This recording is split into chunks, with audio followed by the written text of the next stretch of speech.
What's going on, everybody? ODC here, and I'm back with another action figure review. Today's review, we're going to take a look at the Star Wars Black Series Magna Guard action figures. I finally picked these up, man. It's been quite some time since I ended up picking these up. And I actually got these off of Amazon from an international seller because these guys are like sold out everywhere. I guess I waited a little bit too long to get them. I guess they've been out for a while too. But I quite like them. I think they look really good. They came with extra staffs, which I'll show in a little bit, with accessories and stuff like that. But they also came with energy effects and these electric staffs too, which look really nice.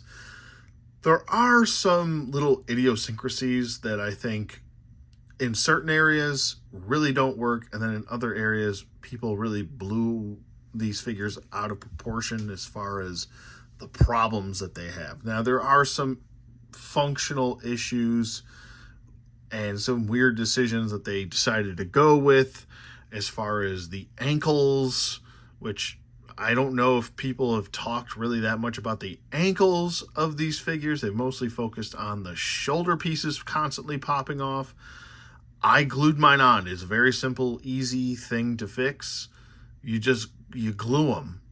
I don't know why so many people have an issue with gluing things, or why that's an issue for some people. But if you just use a little bit of super glue, the shoulder pads will stay on. And they're still a pliable plastic enough where you can still get a lot of movement when you glue them onto those little, I guess, pin hinges that they have.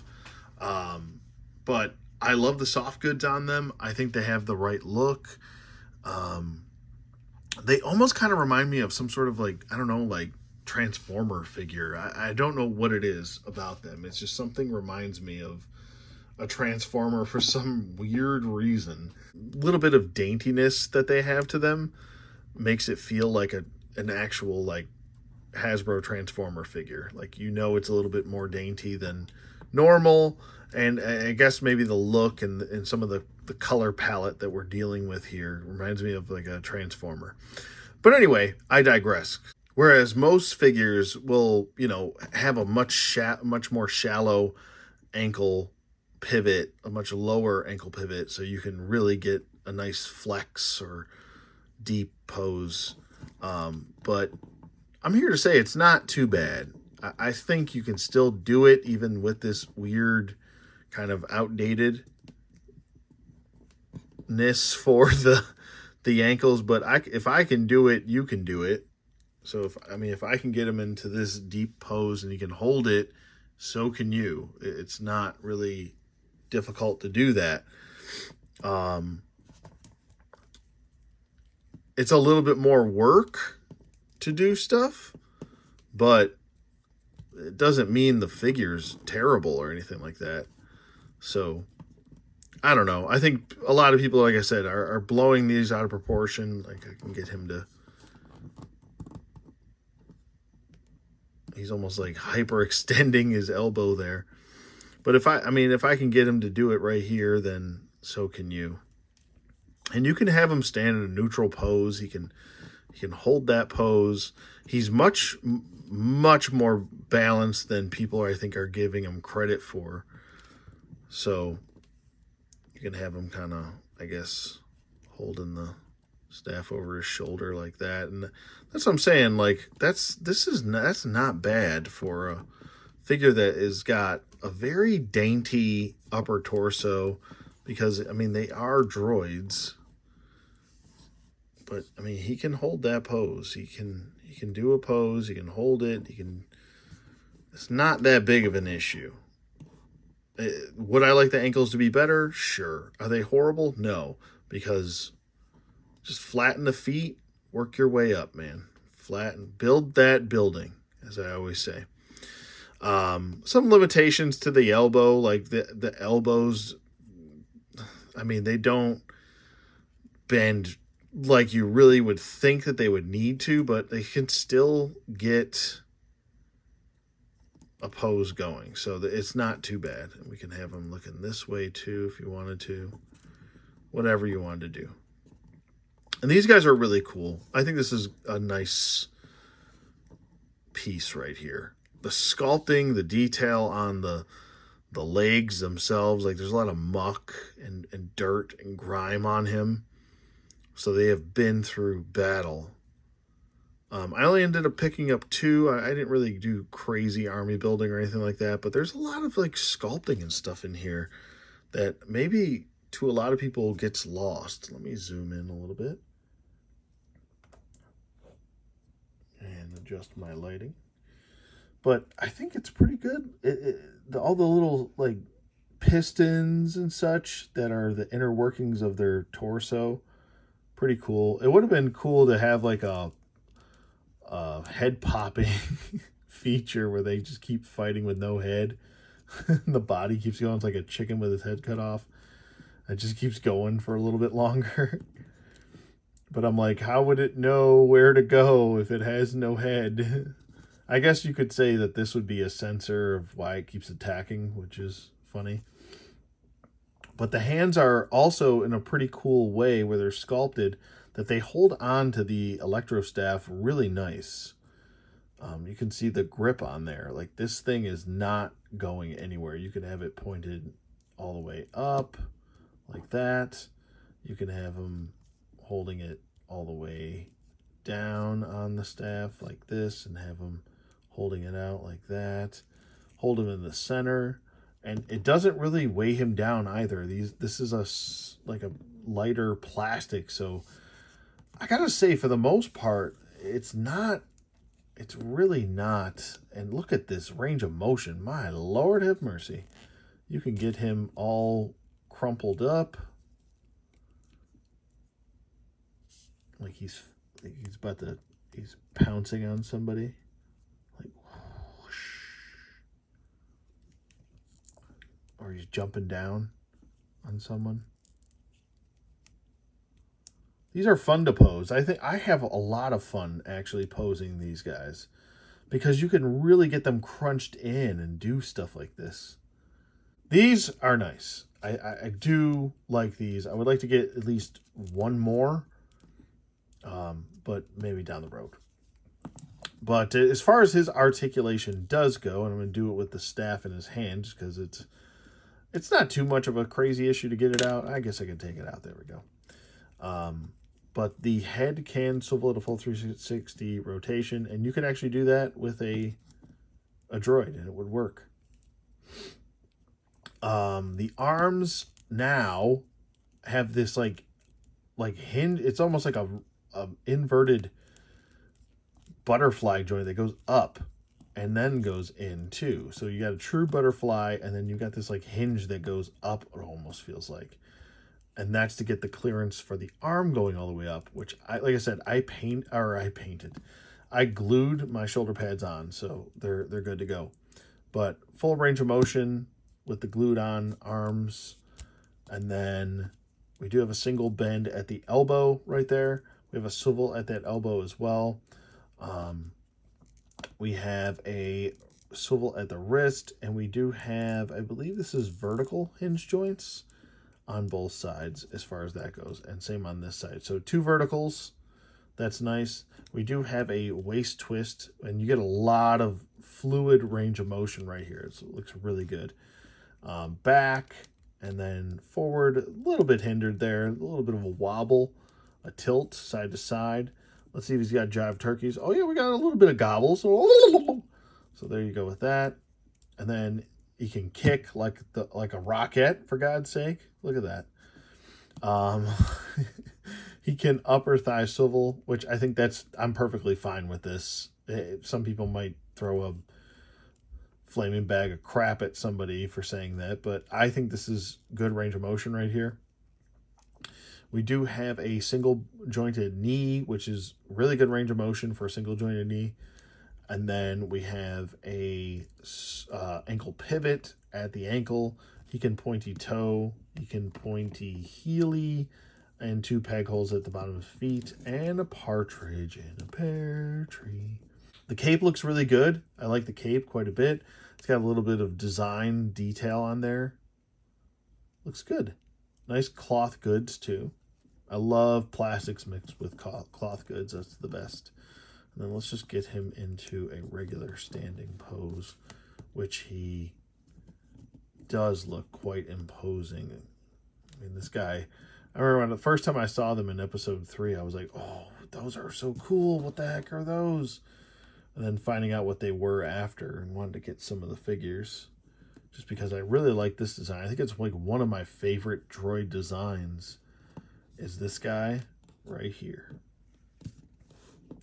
So nicely done with that. And the head movement is, I guess, quite surprising for what you get. Let me back out a little bit.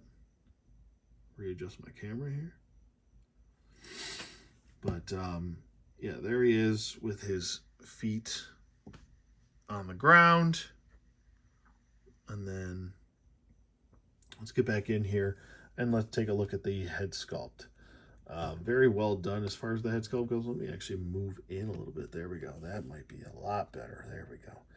Nice red for the eyes. Some gunmetal grays going throughout. And then all of the like beat up kind of paint details for that. I guess maybe more of the sculpt could be brought out with a nice light wash. But I do like this on the chest piece too. A little bit of battle damage and wear and tear. Maybe he needs an oil bath. Who knows? I don't know. But looks good nonetheless. And like I said, as far as like size comparisons go with some of the other Star Wars figures, let me just zoom out really quick. He's on the taller side, which I think makes sense. So here's Jaina Solo from the Last Command box set. And then we've got Captain Rex. So he's taller than Rex if you don't count the rangefinder. And then let's bring in, we got to bring in good old Luke. Jedi Luke with him. Let's get Jaina out of there. We'll bring in Jesse too. Why not? Can't hurt with Jesse. So there you go with that. And then let's bring in a WWE figure. There's Rey Mysterio. He's on the shorter side. And then here he is next to a K2 droid. And K2 droid just towers over everybody. This is from a Jedi Survivor figure. So there's that. And then we've got another, we'll do a Marvel Legend. Here's Count Nefaria. And then we'll bring in Spooter Man. Spooting around town. Spoot.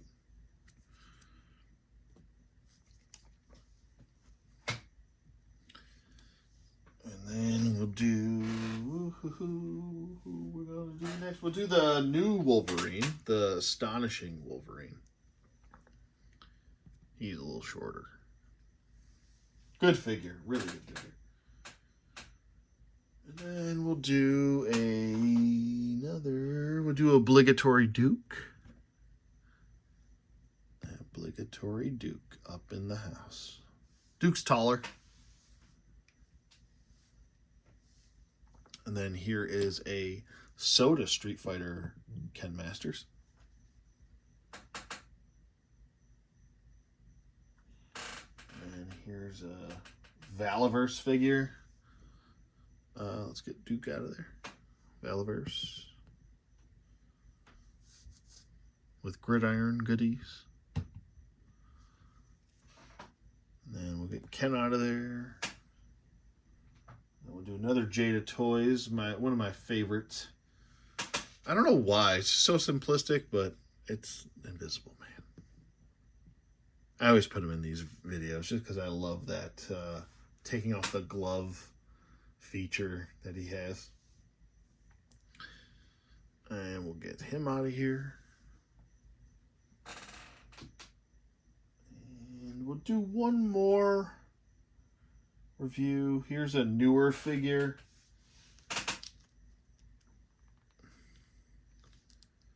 He's got a long ass neck. He has got a long neck. He's Mr. Long Neck. There's Yord. We'll get him out of here, and we'll do one more on that side too. You know what? We'll do a female character. We'll do one from the Black Series. There's Leia, so you can. She's much shorter.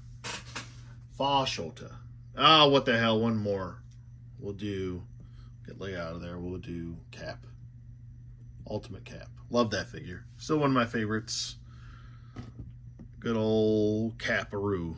The Electro Staff is what I'm calling it. That's not the technical term, but there's actually a clear plastic casing, and then there's like some sculpting in there for the end of the thing to give off the electro look, and then you've got some electric effects for said piece.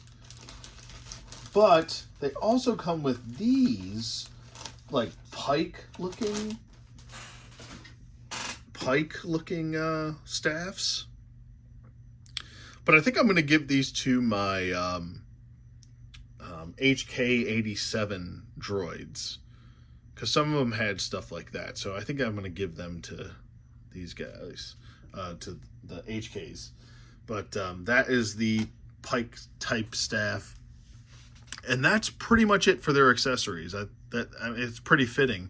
I actually wasn't even expecting them to come with another set of these, which is pretty cool. So overall, you know, like I said, it's kind of a mixed bag. Like, the figures are definitely not nearly as bad as people are making them out to be.